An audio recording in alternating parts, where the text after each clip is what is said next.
Alright, welcome back to the next episode. As you can see where we left off, we were cutting the stringers, and I have the full length 8-foot marine grade plywood stringers in place. Everything went well. You can see here at the very back I've got a level on that one just to make sure my left and right stringers are in line, and they are. I did have to increase the height on one side a little bit. You'll see when we go and add the peanut butter. We'll go all the way up until that little edge right there, and we'll probably stop, so it allows us to be able to get those popsicle sticks out of the way as we tie in the back side of the stringers. So one thing to keep in mind here on this next episode is what's in the middle here. For you, it may just be more stringers, just like we did there.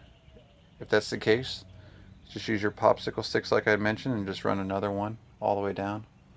Everyone typically is going to have a bulkhead where I have mine for the ski locker. So that's pretty normal.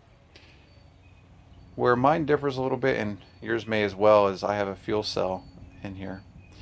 We're going to talk about how we're going to mount it, but what we want to do for the next piece is we want to make sure we have everything correctly planned so we can go ahead and get fiberglass, Kevlar and marine grade plywood cut to the right dimensions. So what I'm going to do here is I'm going to go ahead and take the fuel cell and I'm going to go ahead and install it and just take a look at it, see if there's any little items that we need to be aware of so we can make this a successful build as we're building around the fuel cell. Alright, looks easier than it actually was, but getting the sucker in here was kind of interesting. One thing to note is if you look at where the glass was before in the plywood, it doesn't quite line up so well on the left side. I think they had 2x4s in there before.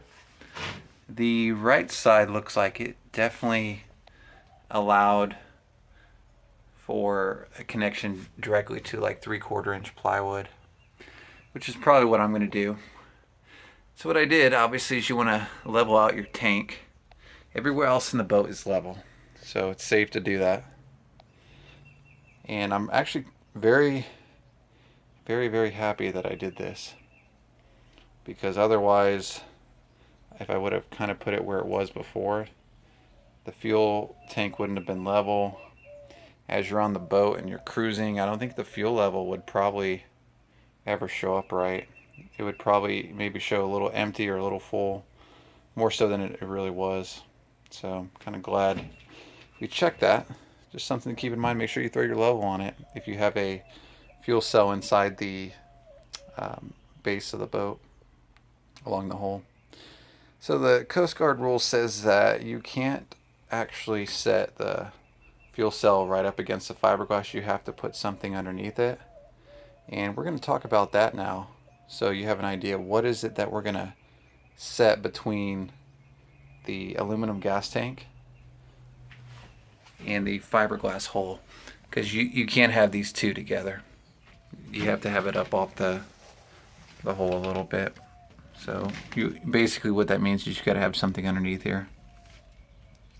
What was under there before, believe it or not, was just regular old rubber, and it actually went across the top as well. I'm not really sure what the point of that was, because you've got 3, 6, 9, 12 screws holding it down, so why do you need a rubber strap across the top? That wouldn't be very beneficial at all. So as you can imagine, I'm not going to be doing that. So what I am going to be doing is I'm going to talk about what we're going to do to put underneath the fuel cell so it is basically going along with the Coast Guard regulations. All right, so this is it.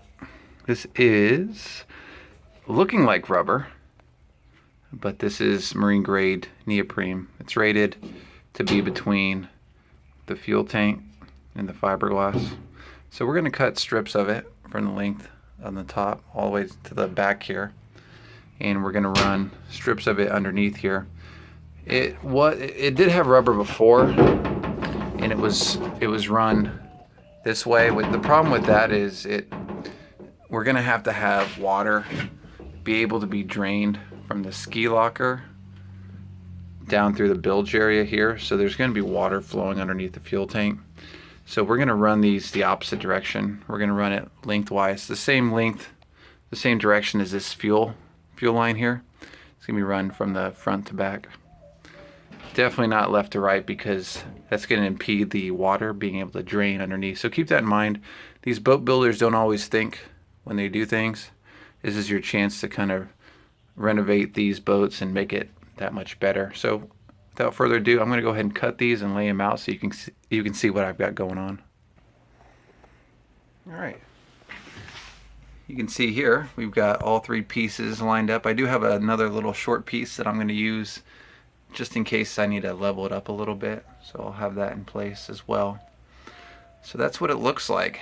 It is neoprene. Try to stay away from rubber because it will break down when it gets in contact with oil and gasoline, which, as you can imagine, is going to be all over this area. So keep that in mind. If you want to know what it is, you need a link to what or where to buy it from, just hit me up and I'll give you some pointers on where you can get it from. But it's not expensive, pretty cheap. Okay, so essentially what I did was I applied the neoprene under the center. I noticed afterwards that there was a lot of wobble going along the sides, and with the design of this hole, it really wasn't designed to meet the bottom of the hole in 3 different places like I had it cut. So what I found worked better is you looked at the edges that you knew were touching, which were like obviously the front and then this center piece. We want to make sure we've got good contact with neoprene on the center, and then I cut little pieces of neoprene along the sides here to kind of give some cushion, just like you would install shocks in a car. These probably are not going to be like the permanent device that's going to hold it down, but it does give it some cushion, so as it is jumping in and out of the water, you know, it does have a little bit of bounce and it's not beating up the fiberglass down below. What's going to hold it down permanently are going to be these clips. These are the 3, 6, 9, 12 screws that are going to go in. So I've aligned it up. What I did is I took my laser level and I shot it against this stringer, and then down there I shot it that way to make sure it's square up against the stringer. What I'll do now is double check the front, make sure that looks good. And you can see the gap is pretty consistent. We also have a level fuel tank as well, which is good. The reason why we're doing this in the first place is because, just like we did up there, when we apply our epoxy, it's going to want to run downhill, and you don't want it to just kind of run aimlessly down. So what we're going to do is we are actually going to cut the stringers that attach the fuel cell to the bottom of the boat. We're going to cut that side and this side as well. If you notice too, because we cut that a little bit longer than we normally are supposed to, and I'm talking about that bulkhead that is right there, it's gonna create some issues here, because what do we do to fill up the gap between where the fuel cell is and the outer piece of the plywood? And we'll probably use a combination of the 1/8 inch marine grade plywood and the 3/4. I've got 1/2 inch, so we'll figure it out. It won't be that big of a deal. The main thing is we keep the fuel cell level. That's going to be my main priority at this point. So without further ado, let's go ahead and cut the stringer that goes the length of the fuel cell over here. And before we do that, obviously, you guessed it, we're going to need some popsicle sticks. Okay, so as we're approaching the process for getting the stringer that goes around the fuel tank, you can kind of see it's pretty much the same as we've always done. We're going to level up the top best we can. We also want to get the curvature of the bottom, so that's pretty standard practice with all of our popsicle sticks. The only thing that was different on this is we wanted to make sure we also capture where the clips are, because that's kind of important too. We want to make sure that angle is right. And you can kind of see it's pretty standard all the way over here.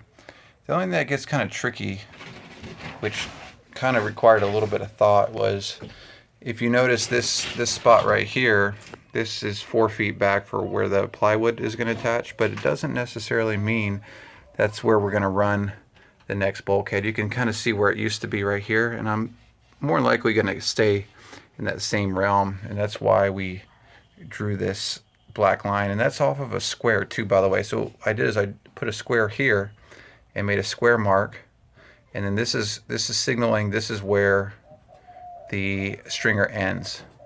But we needed to know at what height to cut this, because without knowing what height, this is not going to do us any good. So what I did, as you can see over here, I took the popsicle sticks and I drew it out a little bit further, and I captured the height right here. And this is what this is going to do, is make sure we really don't even need to make a mark here. We've got the height on the back side over here. So that's kind of the point. I probably will take one more popsicle stick and go across the bottom. All right, just like that. So this way it doesn't pitch out or anything like that when we pull it. But that's pretty much going to be it for capturing the proper angle for this stringer that goes along the fuel tank. You'll have to get kind of clever in some cases like this, because you don't always have something to go off of. For example, the old stringer, and you're going to have to use your use of the mock-up template pieces here, for example the pine, to kind of help capture relative angles. So alright, so what I'm going to do now is let's go ahead and take this out. I also put a little bit of glue along where these are. See if we can get that disconnected. Perfect. And this is our template. Let's see if we can get it out of here. But yeah, from here I'm going to go ahead and trace this out on a piece of marine grade plywood. We'll repeat the same for the other side, and we'll get them both installed. Okay, so you can kind of see what I did here is I leveled up. I brought in one more piece of pine to kind of level up all the way across. You'll see how I split the wood at the end. Classic mistake, always supposed to allow an extra inch. But anyway, nonetheless,